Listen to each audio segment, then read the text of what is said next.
Undoubtedly, you will want to format your document so that headings stay with the paragraph that follows the heading. In this quick tip, I show you how to format your headings so Word takes care of this automatically.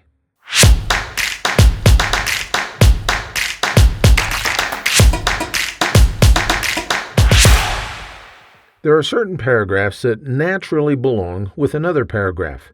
For instance, section headings belong with the paragraphs that follow them. A signature line belongs with the explanation line that may be after it, and a figure belongs with the caption that may follow it. Word makes it easy to keep certain paragraph pairings together.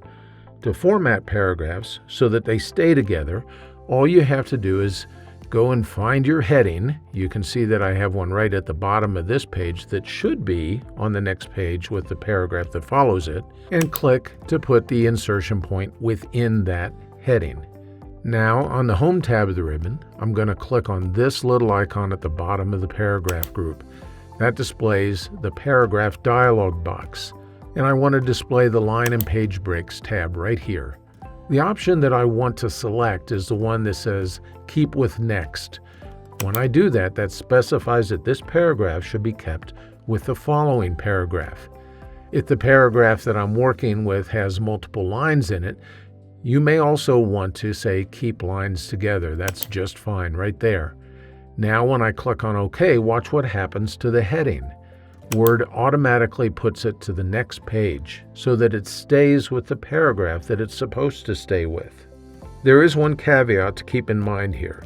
You really should use this setting sparingly, as you don't want all of your paragraphs to have this setting turned on.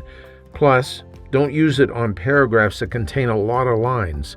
Keeping a 12-line paragraph with the following 15-line paragraph may seem like a good idea, but it can lead to having a very large amount of white space left at the end of a page as Word moves the two long paragraphs to keep them together. Well, I hope that you found this quick tip helpful. If you did, be sure to share it with somebody who may find it beneficial as well. Thanks for spending a few minutes with me today.